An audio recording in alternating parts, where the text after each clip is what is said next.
Début de vacances, bien compliqué en tout cas hier soir pour les voyageurs de la ligne TGV Sud-Est. Les trains ont affiché plus de 4 heures de retard en cause un incident électrique en Bourgogne.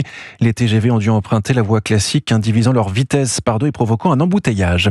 Voyant rouge, je le disais, allumé aujourd'hui sur la route. Voyant rouge allumé également pour les feux de forêt, avec cet appel à la grande prudence près du pourtour méditerranéen, où le risque de départ d'incendie est très élevé. Bonjour Pascal Berger. Bonjour. Vous êtes lieutenant-colonel, officier supérieur départemental au SDIS 13, département des Bouches-du-Rhône. Et en cette période, mon colonel, vous serez d'accord avec moi, c'est jamais inutile de rappeler les bons gestes à adopter, notamment pour les fumeurs qui sont encore malheureusement bien trop nombreux à jeter leurs mégots par la fenêtre. Et ça peut paraître bête à dire, mais c'est encore aujourd'hui un vrai sujet. Vous avez raison, effectivement, nous sommes encore confrontés à des comportements qui génèrent des incendies et qui pourraient largement être évités. Donc, effectivement, c'est une période à risque avec fort vent. Tous les bons comportements sont à retenir. Donc, éviter de jeter les mégots, oui. Éviter de faire des feux, des barbecues en plein massif ou dans des zones exposées en tout cas, et des travaux également dans les zones à risque.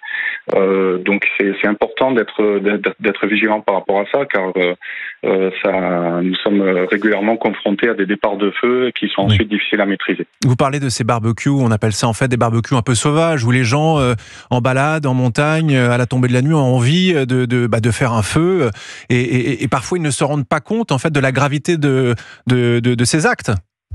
Oui, tout à fait. Là, actuellement, dans les Bouches-du-Rhône, avec le fort vent qu'il y a depuis hier et jusqu'à mardi, on a de nombreux massifs qui sont interdits au public.